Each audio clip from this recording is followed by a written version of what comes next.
Assalamualaikum warahmatullahi wabarakatuh. Salam literasi SDN Islam Negeri 3. Bisa, guru bisa.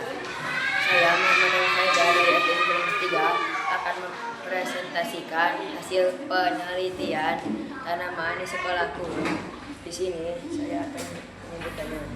Jambu air ada 1, pucuk merah ada 6, pohon mangga ada 1, anggrek ada 2, pohon talas ada 2, pohon pepaya ada 1, tanaman hias ungu ada 12, tanaman hias hijau ada 9, gelombang cinta ada 2.